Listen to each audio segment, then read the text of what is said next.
أهلا بكم في حلقة جديدة من سلسلة Amazing African League. بكمل معاكم يا جماعة في كأس الأمم الأفريقية 2025 المقامة في المغرب. النهاردة بنتكلم في المجموعة الرابعة اللي يمكن أنا كنت عملت بوست كده نزلته، قلت عشان الوقت طبعا للأسف الوقت مش هيسعفني إن أنزل الحلقة أو إن أنا أسجلها ثم أنزلها طبعا، أو أسجلها بترتيب أن أسجلها ثم أعدها تمام للتنزيل ثم أنزلها. الموضوع ده بياخد له وقت، ممكن يوصل يوم كامل، وطبعا المباريات متلاحقة والتوقيت ورا بعض. فحبيت إن أنزل بوست كده على صفحتي يكون شيء مبدئي تمام، وتوقعات وتقييمات مبدئية. توقعت المجموعة دي اني طبعا هيبان بعد المباراة الثالثة، لكن المباريات التانية دايما بتبقى مهمة، مش عايز اقول حاسمة بس بتبقى مهمة مفصلية جدا، وتعتبر على فكرة هي المباريات التانية بالذات هي اقوى مباريات في المجموعة بشكل عام. طبعا وارد ان تكون في مجموعة المباراة الثالثة تكون اقوى من المباراة التانية، وارد ان تكون الاولى اقوى، لكن بالنسبة الاكبر وبالشكل العام بيبقى دايما المباراة التانية. طبعا ده ليه اسباب كتير طبعا، يعني مش عايز ان انا ادخل فيها دلوقتي، لكن وضحتها كتير جدا قبل كده. اللي بتكلم في المجموعة دي طبعا انا كنت قايل ان الترتيب هيكون المتوقع يبقى تونس الاول، نيجيريا الثاني. كنت متوقع تعادل مباراة النهارده على فكرة، كنت متوقع تعادل وتونس تعدي بفرق الاهداف لانها كانت هتجيب اهداف اكتر في تنزانيا، وفي نفس الوقت محقق فرق اهداف جيد قصاد اوغندا 3-0. واوغندا مش هتبقى يعني للدرجه قدام نيجيريا زي المباراه الاولى، فتوقعت ان فرق طبعا مع تونس كمان هتجيب عدد متوقع جدا انها تجيب عدد يعني مقارب للي جابته في اوغندا امام تنزانيا. صحيح تنزانيا عندها امل، هتنزل طبعا في صعوبه اكبر في المباراه الثالثه، لكن الفريق بشكل عام تونس لعب بنفس الكيفيه والاداء في المباراة الأولى وبشكل أفضل طبعا تماما عن الخراب يعني والكوارث اللي حصلت في مباراة نيجيريا. فكان المتوقع إن هي النهاردة تتعادل وتيجي في المباراة الأخيرة تحقق فرق أهداف وتوصل أول. ده كان توقع. النهاردة سامي الطرابلسي، على فكرة أرجع أقول سامي الطرابلسي ثم سامي الطرابلسي ثم سامي الطرابلسي، ممكن أقول من هنا لبكرة سامي الطرابلسي. واللي أنا انتقدته جدا جدا جدا التعاقد معاه، وما يعني اللي هو إيه يعني ما غرنيش النتائج اللي اتقال انه اول فريق يوصل كاس العالم، والفريق الوحيد اللي بدون هزيمه، والفريق الوحيد مش عارف المحرز فيه اهداف حاجه كده طول التصفيات. وقلت يا جماعه واوضحت بما فيه كفايه، التصفيات دي خادعه خادعه خادعه، تصفيات ضعيفه للغايه، تصفيات بلا جدال، مش عايز اقول الاضعف في التاريخ الافريقي بلا جدال. يعني مش هقول كده، ما شفتش كل التصفيات طبعا، لكن غالبيتها الاولى على الاقل مثلا في 5-6 كؤوس عالم الاخيره هي الاضعف بلا جدال والمهترئه تماما والكارثيه، وادت انطباعات سيئه جدا وسلبيه كتير جدا. كويس. في كل الاحوال وافرزت زي ما قلت المنتخبات مش بالقوه الكافيه. مش عايز اقول عملت افكار وابتكارات وتطورات خرافيه في الامر ده، وافكار مدويه لتصفيات حقيقيه، ما علينا. ف بالنسبه للمجموعه دي طبعا اداء سامي الطرابلسي لعب بصوا يا جماعه باسلوب مش هقول لك عفى عليه الزمن، اسلوب انتهى من 300 مليار سنه. كويس. في كره القدم الطريقه اللي لعب بيها سامي الطرابلسي وضحت كتير جدا، مش المدير الفني اللي يمسك المنتخب تونس. والغريب انه دي اعتقد الولايه الثالثه ليه او الثانيه حاجه كده في منتخب تونس، وما كانش مادي بشكل جيد في الولايه اللي فاتت، وكان عليه لغط كبير جدا، حاجة غريبة يعني. لكن تقولي يعني وتيمات غريبة عندنا في الكرة العربية للأسف ما في، بيفتقدوا تماما ويفتقدوا للإبداع، ويفتقروا للفكر الجديد، لكيفية الاختيار الصحيحة، المعايير، الأسس، القياس، كل ده بيفتقدوا ويفتقروا بلا جدال. في حاجات يفتقدوها، في حاجات يفتقروها فقر مدقع يعني. فبلا جدال يعني انا حطوني كده، انا هاتوني قبل مثلا يسالوني ايه رايك سامي الطرابلسي يمسك منتخب تونس قبل ما يجي، اقول لهم بتاتا يعني نهائيا مستحيل، لا يصلح. ف ما تتوقعش من تونس، ده قلته كتير جدا قبل كده يا جماعه. اضافه لي الأجيال والسكواد، فتش دايما تونس من أقل السكوادات العربية الكبرى، لو بنتكلم في السكوادات العربية أو في الأفريقية أو العربية الأفريقية، لو بنتكلم في الأربعة الكبار اللي هي مصر تونس الجزائر المغرب. تيجي تقول لي مين أضعف، دايما بيبقى تونس. بقالنا على كده مثلا أقل تقدير 20-30 سنة اللي فاتت، دائما دائما. حد يقول لي لا تونس اوقات بتفوز على مصر، تونس اوقات بتفوز على المغرب، اوقات على الجزائر. اقول لك دي حاجات بتبقى قليله بالقياس للمواجهات اللي بتتم. هتلاقي دايما اقل، بتحصل طفرات، بتبقى في توقيتات متباعده، مفيش استمراريه. تمام. تعالى كمان ليه دايما مردود تونس في البطولات الافريقيه، تلاقي دايما تونس مش مرشحه دايما، وبيهزدق الامر. بتعاني من مشاكل كبيرة جدا في السكواد زي ما قلت، عندها مشاكل جامة. لا الفريق بصراحة عنده أزمات دائمة متعددة. زود على ده كمان عدم وجود إفراز عايز أقول المهارة. يعني الفريق يعني ما عندوش أجيال فيها مهارة. يعني ممكن قوي تقول سكواد مش قوي لكن بيملك المهارة، عندهم مهارة، لكن سكواد بشكل عام مش قوي لأن بيفتقد لأمور أخرى. لكن ارجع اقول لك لا، عنده مشكله مهمه جدا، المهاره قليله في تونس. ويعني قليل جدا لما بكل فتره طويله بتلاقي لاعب مميز. ودايما تلاقي مثلا السكواد نفسه كله ما يجتمعش فيه 5-6 على يعني على كفاءه عاليه في المهاره. الجيل الحالي لو خدت بالك هتلاقيني ما فيش الا حنبعل المجبري الى حد ما. اللاعب سباستيان تونكتي اللي نازل، وانا استغرب ازاي، يعني دي برضه اخطاء فادحه، او احد الاخطاء الفادحه. سامي التربوسي، على فكره سامي التربوسي فيه عيب كمان خطير جدا، معروف جدا ان هو صلب الدماغ او يعني العقليه، ما عندوش مرونه، ما عندوش حته تقبل انتقاد. الامر ده مشهور جدا عنه يعني. في كل الاحوال زي ما بقول يعني هتلاقي حضرتك لو عديت المهاره والكفاءه والقدرات الخاصه في الفريق النهارده كمان قدام نيجيريا، مين هو؟ فقط حنبعل المجبري فقط. كل الباقيين ما عندهمش الامكانيات الخاصه، ما عندهمش الكفاءه الفنيه العاليه، ما عندوش القدره على احداث تغيير، ما عندوش كان مهاريا في الجانب المهاري فقط. دلوقتي لما نزل تونكتي شوف فرق قد ايه، شوف سحب الفريق بطريقه كبيره جدا.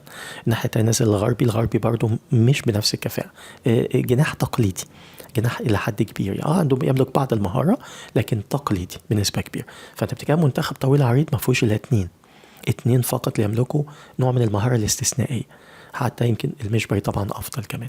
فدي مشكله كبيره جدا جدا جدا في تونس. وتاكد ان التصفيات يا جماعه بتاعت كاس العالم كارثيه، يعني نفس المنتخب ده يطلع بارقام قياسيه من مجموعته النهائيه اللي توصل لكاس العالم.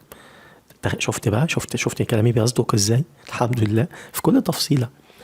تعالى نفس الامر يا فكره ياسر على جنوب افريقيا دي تاهلت مباشره وما دخلتش حتى ملحق ولا بتاعه، كانت في مجموعه تعتبر مش قليله برضه الى حد ما، لكن برضه تصفيات ضعيفه بالقياس ان المنتخب ده اللي انتوا شفتوه ده اللي كان قدام حضراتكم في المباراتين اللي فاتوا دول برضه خارج طلع من الدور الاول للكاس العالم، يعني صعد وما احتاجش يدخل اي ادوار اخرى، وكمان محقق الفوز على كان اعتقد في مجموعه نيجيريا، ما كانتش خانتني الذاكره، او الكاميرون حاجه كده، وقدر انه يحقق الصعود. فدي برضه تاكد، ومع امور اخرى كتير جدا جدا. طيب تلاقي بقى العكس، بص المنتخب ده اللي لعب النهارده بتاع نيجيريا، منتخب نيجيريا اللي هو بقى العكس من لو بنتكلم في المنتخب الحالي اللي هو اللي قدام حضراتكم، العكس من تونس. بتتكلم حضرتك في الكفاءة الفنية، لا حدث ولا حرج. بتتكلم في القدرات الخاصة والاستثنائية برضو أعلى، مش عايز أقول بمراحل، هقول أعلى بنسبة كبيرة من تونس لو بنقارن الفرقتين. عارف ده كله ومتأكد من ده كله ومطلع على الفرقتين مع بعض بشكل جيد. لكن مع كده أنا حددت إن النتيجة تطلع تعادل. اول حاجه ما كانش حد متخيل نهائيا ان سامي التربوسي يلعب بيه التراجع الخرافي ده، التراجع الغير مبرر نهائيا ده، الاسلوب العقيم للغايه اللي هو بيقول للفريق الاخر تعالى هاجمني، تعالى احرز اهداف، تعالى اكسبني. مش كده وبس، ده يا ريته حتى تراجع بطريقه صلبه وكتله واحده، لا تتراجع بخطه لعب سيئه للغايه، بيلعب 3 فقط ورا، بيلعب بأسوأ عناصر ممكن تتخيلها في خط دفاع. كل الكرات العرضية وكل الكرات العالية كان بيفوز بيها نيجيريا، لأن بكل بساطة حضرتك حاطط قلوب دفاع وحاطط أطراف دفاعية، يعني بص أقل كلمة تتقال صفت جدا جدا جدا جدا، لاينين للغاية. في نفس الوقت حتى القدرات في الارتقاء اقل. بص انت كنت بتشوف اوسيمين بيفرق قد ايه رغم ان الطول قريب جدا على فكره، ما كانش واحد. كنت تلاحظ ان لاعبي تونس في الدفاع نفس الطول تقريبا، لكن الارتقاء فرق شاسع. ازاي انت ما درستش ده؟ انا مش عارف.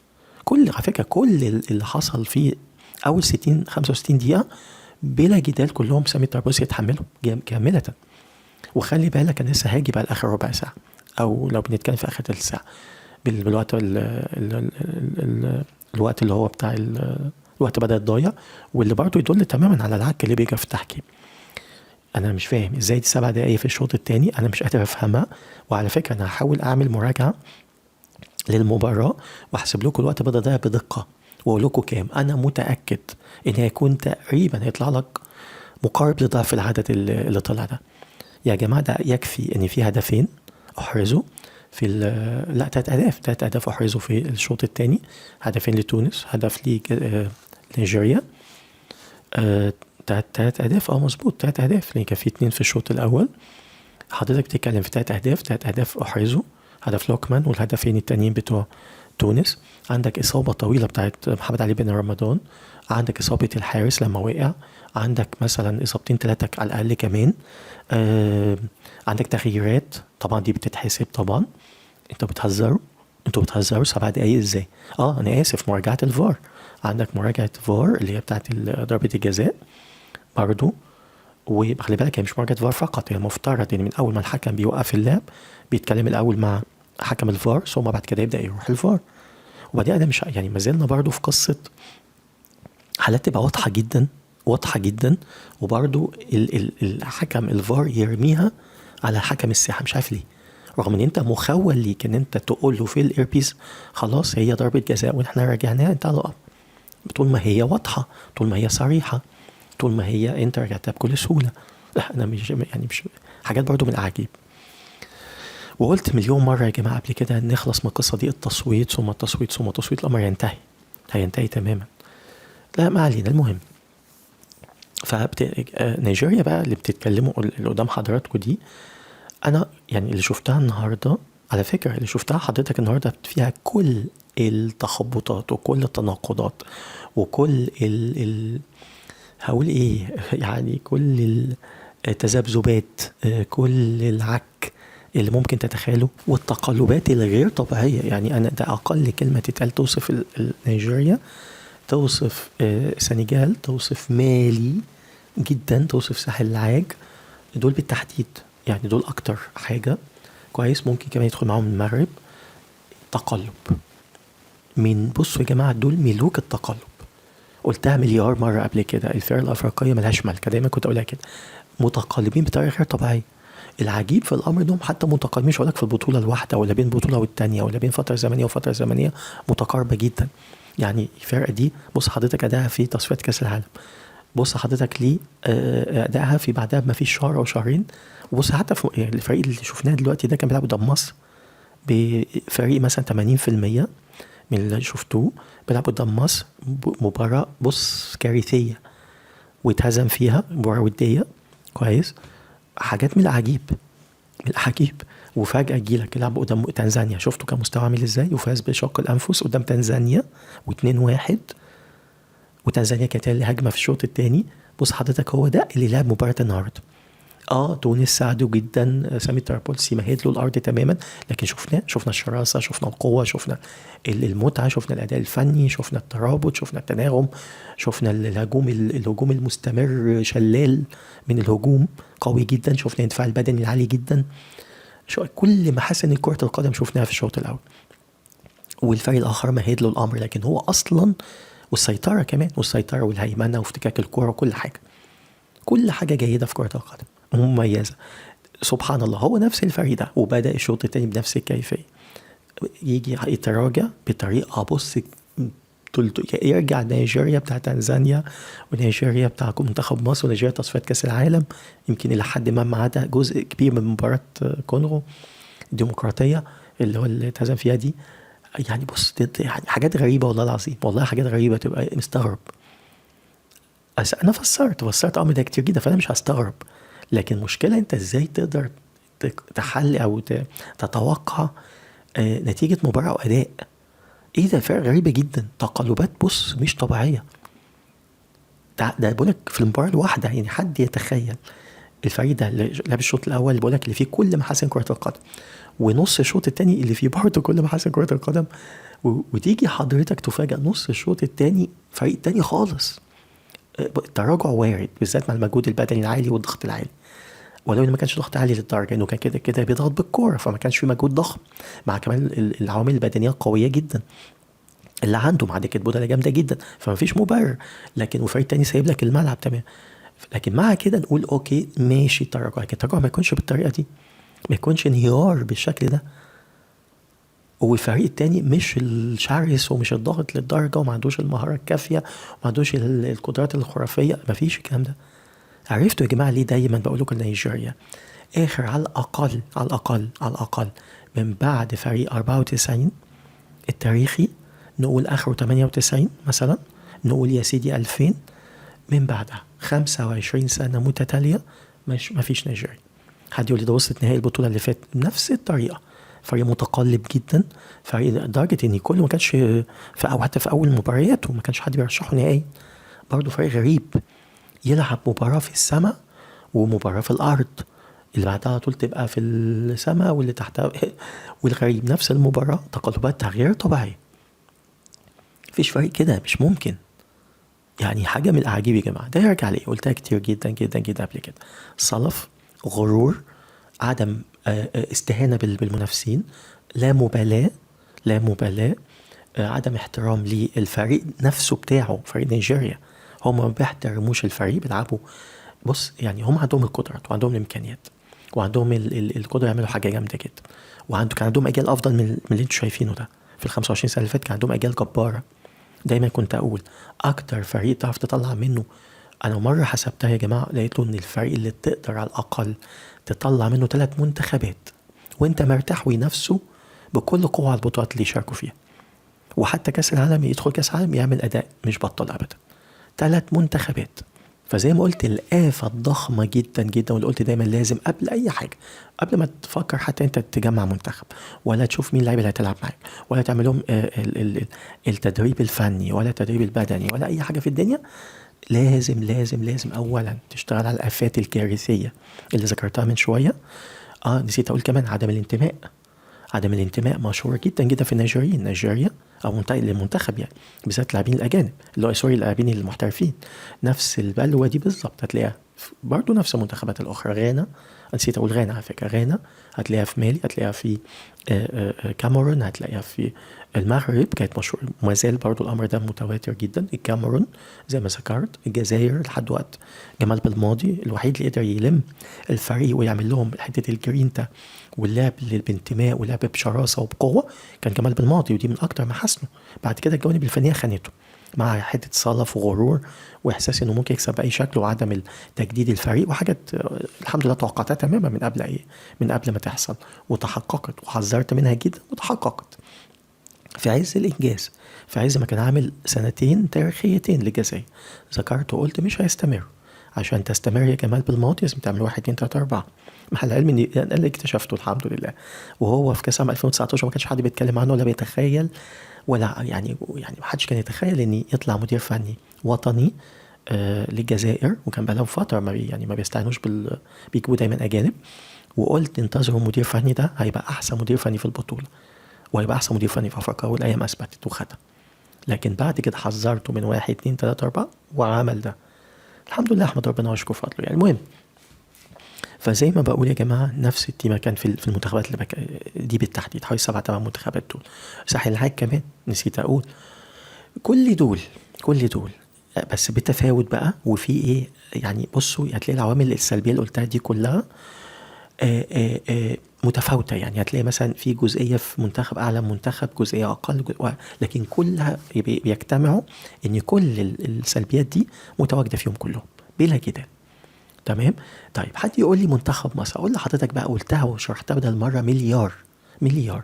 ليه منتخب مصر دايما بينافس لاخر رمق؟ ليه بيوصل دايما ويفوز بالبطولات الافريقيه رغم انه بيكون اقل فنيا، اقل في الامكانيات الزخم السكواد، يعني السكواد اللي هو بيكون ده مش عارف بيلعب فين وده بيلعب فين وده اللي هو يبقى حته فاهمين طبعا.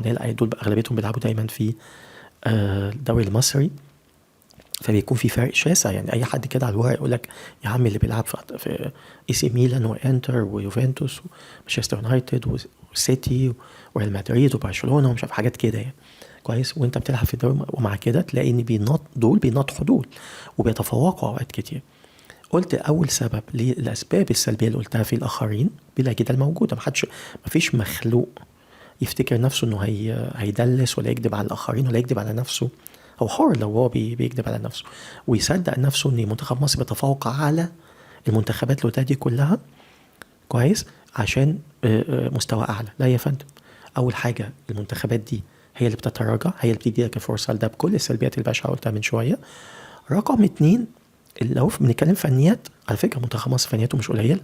لو تاخد بال حضرتك، لو انت حسبتها زي ما قلت عوامل صحيحه، تعال نتخيل كده ان السلبيات اللي قلتها مش موجوده في المنتخبات اللي قلت عليها. جزائر، مغرب، ساحل العاج، نيجيريا، غانا، كاميرون، مالي، قلت مين كمان، السنغال. قلت المنتخبات الكبرى دي اللي هي قادره انها تدخل اي بطوله تقدر تخلصها يعني، وعندها كل الامكانيات. فتعال نتخيل السلبيات دي مش موجوده ومنتخب مصر معاك في البطوله. لو حسبناها فنيا هنلاقي العمليه متقاربه فنيا، ما بتكلمش في شهرة، ما بتكلمش في حته اللعب في انديه كبرى، لا بتكلم فنيا. هتلاقي العمليه متقاربه. طبعا الانديه دي تتفوق لكن العمليه متقاربه كويس. تعالى بقى ايه بقى اللي بيدوب المسافات وممكن جدا يخلي منتخب مصر في بعض البطولات يتفوق في اجمالا توتال، للموضوع تكامليه يعني مجموعه عوامل. زي ما قلت السلبيات الكبيره جدا دي اللي بتكون في المنتخبات الاخرى، نضيف عليهم كمان الجوانب النفسيه، اعداد نفسي، اعداد ذهني، الدوافع، الحاجات دي كلها كويس. لان خلاص هم ما عندهمش متشبعين وما عندهمش مشاكل واموال ضخمه ولاعبين ملء السمع والبصر وانديه ضخمه جدا، فما عندهمش مشكله. ودي فتش عن النقطه دي، الفرق الشاسع في النقطه دي بتتحول للعكس. بدل ما تبقى دافع للفرق دي يا جماعه، بتبقى حافز قوي جدا جدا جدا جدا. ومن اهم الدوافع، مش عايز اقول اهمها عشان ما حدش يقول لي بيتشكك في الولاء والوطنيه والمش عارف الكلام اللي بيتقال ده. لا يا سيدي، انا هحط ده من اهم العوامل اللي هي الفرق، الجانب الفردي او الجانب اثبات الذات وجانب والمساواه. مساواه يعني ايه؟ زي ما قلت، انت بقى بتاع اي سي ميلان، هو انت بتاع اي سي ميلان؟ هو انت بتاع ريال مدريد؟ هو انت بتاع مانشستر يونايتد؟ هو انت بتاع السيتي؟ لا يا حبيبي، انا بتاع الاهلي، انا بتاع الزمالك، انا بتاع بيراميدز، انا بتاع المصري، انا بتاع، وقادر ان انا اضحك، قادر ان انا اتفوق عليك. انا مش عارف اعمل ده في البطولات لان انت بتلعب في مكان وانا في مكان، لكن هقدر اعمل ده في البطولات. فبيلعب بكل قوته بكل طاقته، طلع. بص هي دي بقى الايه يعني، بيستنفر جهد خرافي. فنلاحظ حتى الحماسه عند منتخب مصر اعلى بكتير. تلاحظ حته لحد ما الاندفاع اعلى اعلى بنسبه مش قليله. مش هقول الجرينتا ده موضوع تاني. الجرينتا بتجمع بين مجموعه امور في بعض وشرحتها كتير جدا قبل كده، لكن النقطة دي بتبقى مهمة جدا على فكرة وبتدوب فوارق. النقطة دي لأنها ما كانتش موجودة في تونس النهاردة فرقت سلبيا على تونس، وفي نفس الوقت ما كانتش للدرجة موجودة في نيجيريا. يعني هو مش محتاج يعملها تمام، لكن هو كان بيعمل لأمر آخر. النيجيريا بيلعبوا ليه حتة أولا كان خروجهم من كأس العالم، دي كانت مشكلة كبيرة جدا. في نفس الوقت رقم 2 إني حسوا إني لا يعني شكلنا وحش، شكلنا هيبقى مش يعني مش حلو قدام النيجيريين ولا دولتنا. لا يا فندم، هتبقى اكتر شكلنا وحش في العالم عامه. واللاعب سمعه، يقول لك اللاعب بالذات اللي بيلعب في اماكن ضخمه وبتاع. زائد خلي بالك ان الانديه الاوروبيه بتاخد بالها من النقطه دي، يقول لك انت تقاعست، انت ما عندكش العزيمه، انت مخوخ، انت ما عندكش الجرينتا، انت ما اذا كنت كده مع منتخب بلادك في بطوله تعتبر الاكبر في القاره، فانت كده مش هتخاف عليا كنادي. فهو يخافوا من النقطه دي، فعايز على الاقل اثبات الذات. ليه؟ للتسويق نفسهم او لمحافظه على اللي وصلوا له في الانديه اللي بيلعبوا فيها. فده عامل ايضا تمام. فكل واحد ليه دوافعه، كل فرقه بتبقى ليها دوافعها الخاصه، كل لاعب بيكون ليه دوافعه. فدي النقطة الأولى يا جماعة، واللي ممكن بعض الناس تسميها الغيرة. أيوة فعلا دي حقيقة، في غيرة بتكون موجودة جدا وبتبقى مشهورة جدا عند اللاعب المصري على فكرة. فدي بتديله نوع من الدفعة اني انا غيران من اللاعب ده ولا ده ولا ده، فعايز اثبت نفسي قدامه. في نقطة بقى تانية مهمة كده، اللاعب المصري بيعرف يستنفر، ومش اللاعب بس، هو اللاعب والمسؤول عن اللاعب، ودي بيستغلها كتير جدا المدربين، بالذات المدرب المحلي بيعرف يعملها بشكل جيد جدا. مش كده ذكرتها دي من ضمن المحاسن التقريبا قليلة اللي انا ذكرتها في مدير فني المصري اللي بيكون دايما لمنتخب مصر. ابعد عن الفنيات، ابعد عن القدرات، ابعد عن الامكانيات، ابعد عن التطور او التطوير، ابعد عن الانتقاء الصحيح، ابعد عن الحاجات كتير قوي بيبقى مش على المستوى الامثل. لكن عنده الحته دي بالذات، وعلى فكره دي بيسموها خطأ في الاعلام الفاشل، يقول لك الدوافع النفسيه. لا يا فندم، دي حاجه، والدوافع النفسيه حاجه تانية خالص. دي يا فندم حاجه سلبيه انا بستغلها كمدير فني بشكل احولها لحاجه الهدف منها يبقى ايجابي، لكن هي في الاول وفي الاخر سلبيه، اللي هي الغيره، ان انا بغير من الاخر. في حد يقول لي غير، في غيره حميده، لا انا بتكلم على الغيره اللي مش حميده، اللي هي الغيره احساس اني لا انا مش اقل منك، انت مش اكبر مني وهكذا. تمام، اللي هي الغيره اللي بتكون لهدف شخصي بشكل خاص، والمدرب بيبقى عارف ده كويس جدا، فبيستغلها. بص يقول لك بص، ده انت لو لعبت النهارده مش عارف على مين، ده انت هتبقى ملء السمع والبصر، ده انت النادي بتاع اللعب نفسه هياخد باله منك، ده العالم كله مش عارف، حاجات كده بتبقى حاجات تحفيزيه، بتبقى حاجات تحفيزيه خاصه، بستغل حاجه جوه اللاعب نفسه، حاجه خاصه جوه، مش الحاجه العامه. ان انا نفسي يكون فريقي يبقى فين، نفسي اخد البطوله لفريقي مش لنفسي، نفسي ان المنتخب يبقى مش عارف عامل ازاي، نفسي افرح الجماهير كلها قبل اي حاجه. انا مش فارق معايا نفسي، انا فارق معايا الجماهير، فارق معايا كده. لا ده ما تلاقوش انا اثق في ده، اني ما تلاقوش بالشكل اللي بيقال عليه يعني. ممكن يبقى موجود نسبيا لكن بنسبة أقل بكتير، لكن الأساس هي دوافع فردية، أبصم بالمليون، واثق من كل حرف بقوله. الحمد لله مرايتي يعني الكرة المصرية واللاعبين المصريين ومدربين، لا يعني حافظهم فنفسيا نفسيا وشخصية والحمد لله كل حرف بقوله بيصدق، الحمد لله، بالذات في الملف أو في الجانب النفسي والشخصية دي. فحتة الدوافع النفسية يا فندم، لا موضوع مختلف تماما. لا موضوع كبير، انا عايز له حلقه، وانا عملت له حلقات قبل كده، ويعني استثمار نفسي حقيقي من البدايه. لكن الدوافع النفسيه الوقتيه في بطوله ما، لا موضوع كبير جدا، وبيبقى دايما شيء ايجابي، وبتستغل حاجات ايجابيه، بتزودها، بتستنفرها، بتكبرها، بتديها شحذ وشحن، لكن لازم ليه طريقه وليها اسلوب وليها طريقه معينه. ابص الاقي ايه، بص انا بيضحك، وده بيدي من ضمن برضو كلام الخزعبلي. يجيب لك الصور، بص المنتخب بيصلوا، بص بيصلوا الفجر، بص بيصلوا جماعة، ويطلع في الاخر الناس تطلع تقول لك ده حاجات مفبركة ايا كان، حتى لو كانت حقيقية. يطلع يقول لك ايه، يقول لك بص ده بيشغلوا اغاني وطنية في اوضه اللبس في الفندق وحاجات، وبتبقى حاجات بالتقليد. يعني واحد كان لاعب كورة مثلا مع مدرب فعملها، نجحت الحكاية رقميا، فانا اعمل زيه. ما يعرفش ان الجيل مختلف، ما يعرفش ان في اجواء مختلفة، ما يعرفش ان في عقول اختلفت تماما. ده يدل ان تقليد كوبي بيست، بياخدوا الحاجة كده لان في افلاس، في عدم وجود اي نوع من الابداع، القدرات اصلا، التفكير من اساسه او قدرة على التفكير مفيش يا جماعة. فاللي يغيظك في الموضوع ان يطلع الاعلام الفاشل يحتفي بالكلام الحلمنتيشي ده كلها. بص احنا تعودنا على الكليشيهات، تعودنا على البناء، بص التهويل والتضخيم والتفخيم والمهاترة، تعودوا على كده، فده راس مالهم، هو ده راس مالهم. طيب حد يقول لي يعني ده غلط ولا صح؟ يا جماعة الخير، ممكن جدا ما اعملش كل الكلام ده ولا ليه لازمة اصلا.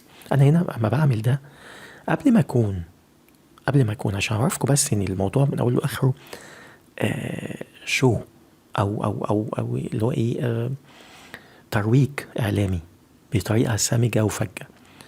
قبل ما اعمل ده حضرتك، هو المفترض والطبيعي ان انا في معسكر، ان انا قافل على نفسي، ان انا في حاله كامله من التركيز.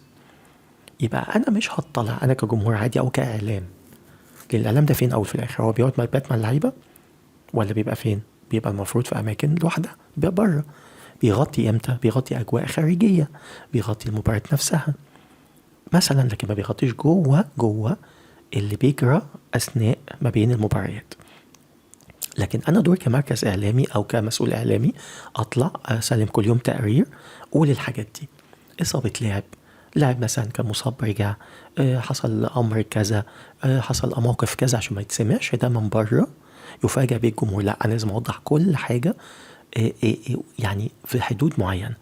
لكن ده كان بيصلوا، ده كانوا بياكلوا مع بعض، ده كانوا قاعدين مش عارفين، ده كانوا بيقروا قرآن، ده كانوا شغلوا أغاني وطنية، ده كانوا إيه يا عم ده؟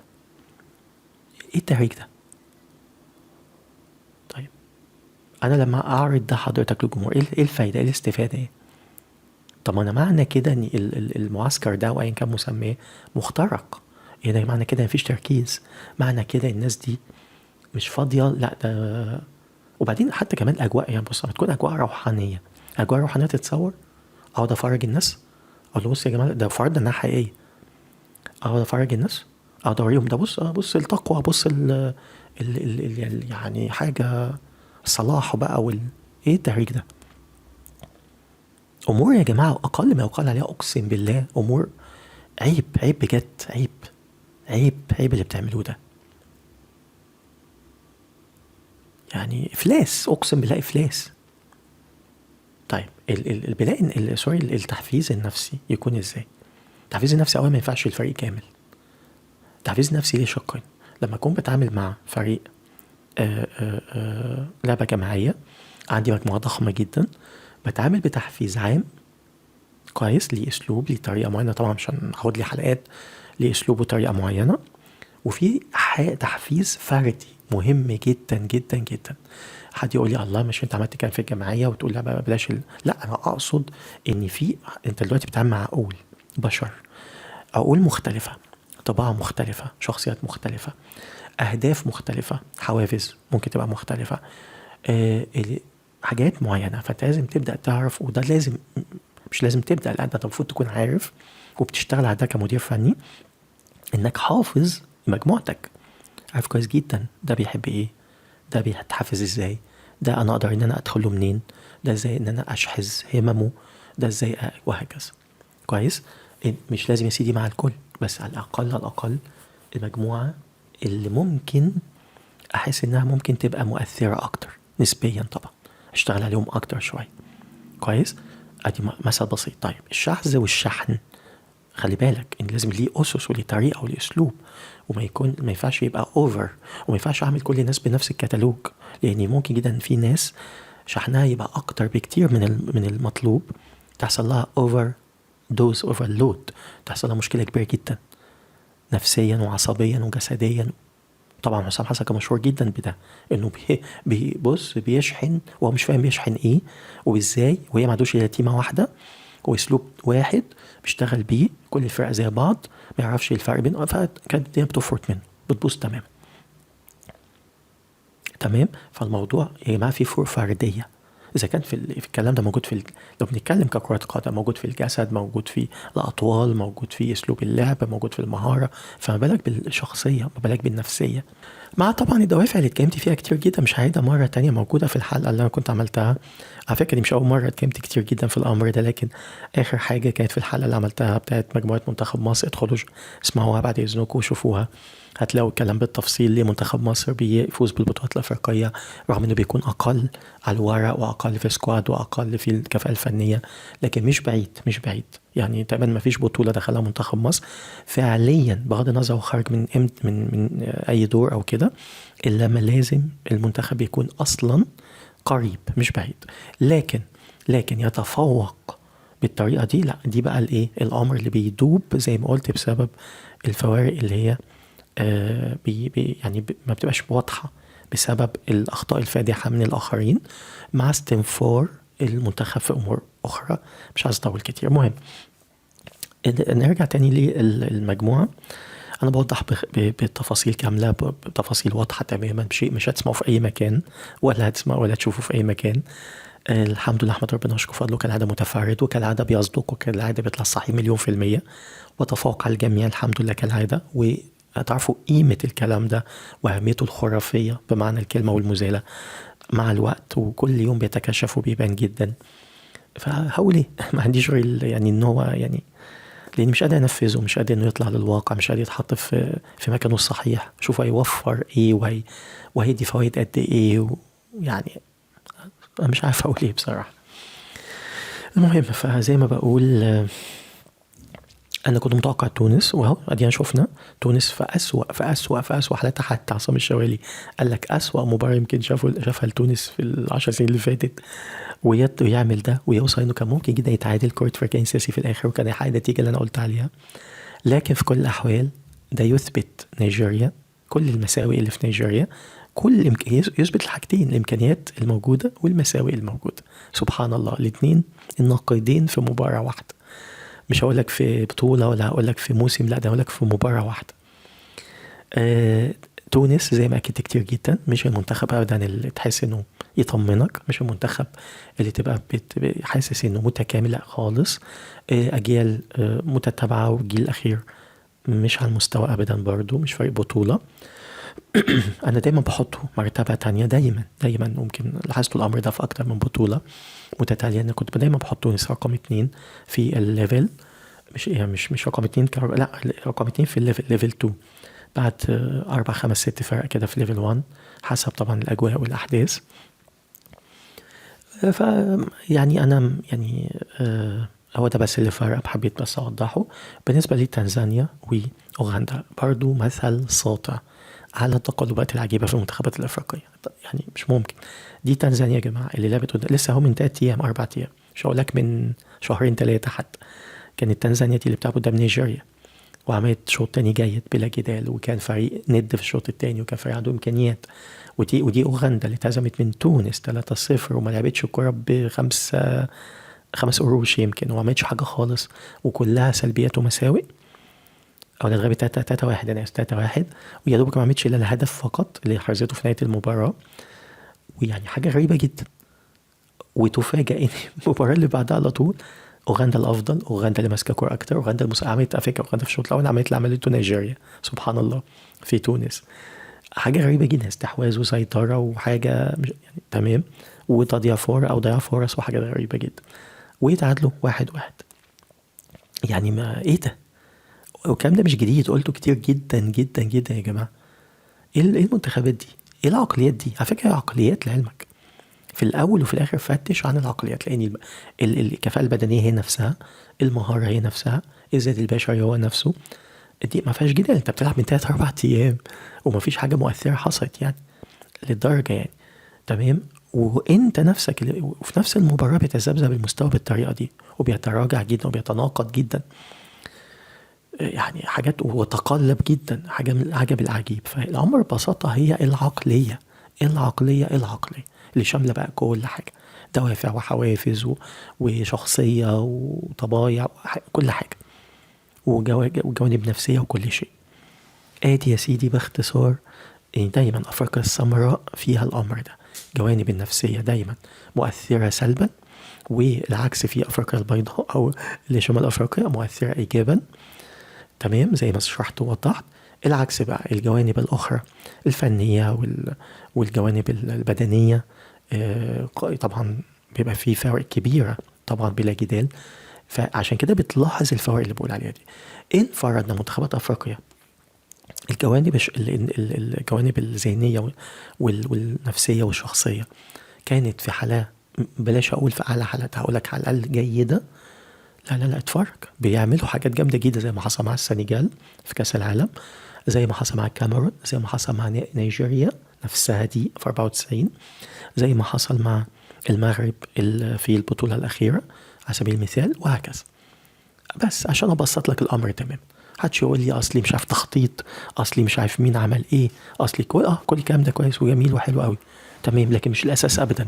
ده مكمل لأن المهارة موجودة بالفطرة، القدرات موجودة بالفطرة، النواحي البدنية بلا جدال لا تخطيط ولا بتاع، موجودة بالفطرة. فما تقعدش تقول لي كان يوماني، لا كل ده موجود. انت حضرتك فقط ايه اللي بتعمله؟ ان انت بتوفق ده مع ده، بتنظم مش عارف ايه، بتجيب لي كام لاعب من اللي هم اولاد المهاجرين او اولاد المغتربين مثلا. وادي المشروع اللي بتتكلموا فيه، شرحتها بالتفصيل على منتخب المغرب، بس ادي ببساطة تمام. فهي ادي يا جماعة ببساطة، انت الفترة دي عندك شقين، شق البدني والفني والإمكانيات اللي هي اللاعبين نفسهم يعني، وسكواد، السكواد وكده. وعندك الشق التاني الشخصية والذهنية والنفسية بس، أو نقول النفسية والشخصية عشان الذهنية كده كده طبيعي إنها جوه النفسية. كويس عشان أبسط الأمر. ده وده حاجة من ده منهم وقعت الأمر بيحصل فيه خلل. كويس، الاتنين وقعوا المنتخب بيبقى خلاص منتهي، زي ما حصل مع الجزائر لو خدنا بالنا في البطولتين اللي فاتوا، زي ما حصل مع نيجيريا في أكتر من بطولة، زي ما حصل مع الكاميرون لحد اللحظة الفريق واقع تماما، زي ما حصل مع كذا وكذا وغيره. هدي مثل بسيط ساطع وقاطع مفيش جدال. وكان سبحان الله في نفس البطولة تقلب، بص ما شوفناش زيه، اتحط وقتها انه يعتبر الريمونتادا الاغرب في تاريخ كاس افريقيا على ما اتذكر. اتحطت كده، منتخب اللي فاز باللقب ساحل العاج على ارضه يهزم مباراتين الاولانيين 0 نقاط على ما اتذكر، واداء كارثي ونتائج كارثيه، ومنتخب بص تقول لك مش هيجي منه حاجه اصلا، وتنتظر مباراه ثالثه كارثه ثالثه. تفاجأ، وعلى فكره انا ما فوجئتش، انا البطوله موجوده وادخلوا شوفوا. توقعت تماما المنتخب ثالث مباراه بعد تغيير جهاز الفني يحصل ايه بقى حضرتك؟ ما كانش جايب سحر يا فندم خالص. بس الميزه الوحيده انه ده كان او ميزتين. الاولانيه ابن البلد، هنا في فرق كبير جدا، المدير الفني كان موجود كمدير فني اجنبي. رقم 2 انه او نقول 3 فوائد. رقم 2 كان لاعب سابق وقريب السن من اللاعبين. ورقم 3 حضرتك يمكن دي الاهم في الموضوع، انه من ساحل العاج ابن البلد. كويس، انا مش بقول ان ده تيمه تتم مع كل، لا انا بدي مثل ان في لازم ده يحصل مع بعض الفرق في افريقيا بالذات، ده بيبقى مفيد جدا بنسبه طبعا كبيره جدا. كويس، فلما جه اميس فاي عمل ده لانه في ال3 نقط دول، واهمها انه ابن البلد نفسها، فعلى طول قدر يتعامل، فاهم نفسيه اللاعبين، فاهم الجانب اللي هو الشق التاني ده بقى. الشق الاولاني سهل يعني ما فيهوش مشاكل، الكفاءة البدنية، الكفاءة الفنية، سكواد قوي جدا، كل ده ما فيهوش مشكلة. لاعبين بيلعبوا في نوادي ضخمة، كل ده شيء موجود فعليا، يعني مش محتاج ان انا مش هجيبه يا فندم. ايه اللي انا اشتغل عليه حضرتك؟ ايه اللي انا محتاجه؟ الشق التاني، شق الشخصية والنفسية. وشرحت وقلت شخصية اللاعب بناءها أو التعامل معها بشكل أمثل الصحيح، كل لاعب على حدة. كمان حتة الجماعية وبطاقة الفريق دي مهمة برضو بجانب نفسي. تعالى الشق النفسي، الحوافز، الدوافع، الأهداف، الشحن، كل الكلام ده. التعامل النفسي كمان ممكن جدا يكون اللاعبين عندهم أزمة ما، عندهم مشكلة ما، لازم أول أتعامل معاها، ثم بعد كده أبدأ أعمل الحاجات الإيجابية. تمام، طيب آتي اللي اتعمل ممكن جدا ما يكونش اتعمل بنفس الكيفية، كنت عملت جزء كبير منه فأدى لي الفريق الآخر تماما اللي كلكم شفتوه في 5 مباريات اللي بعده، أو كان 5 تقريبا. لأن كان أول مباراتين ضايع الفريق تماما. فوجئنا بيه، أو مش أنا اتفاجئتش، أنتوا اتفاجئتوا ب5 مباريات مختلفة 360 درجة.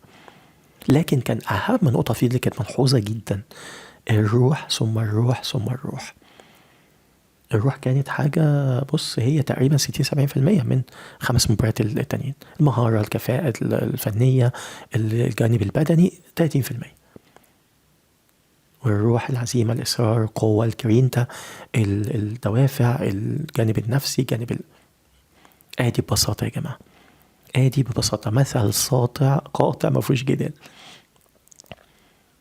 على فكرة برضو دي أنا يعني شيء بس أقوله قبل ما أختم بسرعة، دي حضرتك اللي قالها بعض الجهابزة اللي ما عندهمش تفسير لأي حاجة، بياخدوا الحاجة كده على عوائلها أو بيرددوا ورا بعض زي البغبغانات. لما قالك منتخب مصر احنا بنتفائل قوي لما يتعثر في البداية أو يأدي مش بالشكل الأمثل في البداية، على أساس البداية دي تتدارك، يعني العملية سهلة ومش خروج مغلوفة. المنتخب بيستنفر، بيقول لك بيبقى حاجة مش عارف. طب أنت عارف التفسير إيه حضرتك؟ لا ما تعرفش، لا بتفسر ولا بتوضح ولا فاهم أي حاجة في أي حاجة، وكله بيقولوا ورا بعض ولا فاهم أي شيء. عشان النقطة التانية، الشق التاني، هتلاحظ دايما ان الشق التاني يجيب الشق الاولاني، الشق النفسي والشخصية او الشخصية والنفسية تجيب الكفاءة الفنية والكفاءة البدنية والقدرات وهكذا، او تستنفرها او تعليها. انما العكس لا، الكفاءة الفنية والشخصية ما تجيبش الشق النفسي والبدن والشخصية. تمام، وصلت؟ عرفت بقى حضرتك ليه؟ وده بيبقى اسهل في منتخب مصر زي ما قلت، لانه ببساطه ما عندهمش التشبع بتاع الفرق دي او المنتخبات دي، ما عندوش حته الغرور، ما عندوش حته العنجهيه، ما عندوش حته عدم الانتماء بالشكل اللي موجود في الفرقه دي، ما عندوش حته الفرديه، حته لا انا كده كده اصلا قاعد بره طول حياتي مش فارق معايا. كمان الآفة الضخمه جدا بتاعت حته تجنيس، مش تجنيس، استدعاء اللاعبين والتكالب عليهم واستمالتهم بالطريقه بتبقى فجأة جدا. دي برضو بتدي يعني انطباعات سيئه جدا عند اللاعبين. كان اللاعب جاي بيمن، كانه جاي مش فارق معاه، جاي البلد غريبه عنه ما يعرفش عنها حاجه. ووضحت ايه اللي يتعمل في الظروف دي، قلت ايه اللي لازم يتعمل. وانتظروا حلقه خرافيه باذن الله ان شاء الله تكون كامله بقى، وافيه شافيه للمعايير الصحيحة والأسس وكل القوانين الصحيحة. طبعا دي مش أول مرة، يمكن 3 أو 4 حلقة في ال5 6 سنين اللي فاتوا من 2021 بتكلم في الأمر ده يا جماعة. ليه حاجة اسمها استدعاء اللاعبين من أولاد المهاجرين أو أولاد المغتربين، أو اللي بيكون في حاجة اسمها أصول مختلفة، زي بالشكل الكامل والأمثل. عموما ده كل حاجة، مش هستطول أكتر من كده، وأشوفكم على خير إن شاء الله في حلقات قادمة بإذن الله. وانتظروني في حلقات مذهلة مدوية غير مسبوقة في Amazing Sport على Amazing Media. أشوفكم على خير.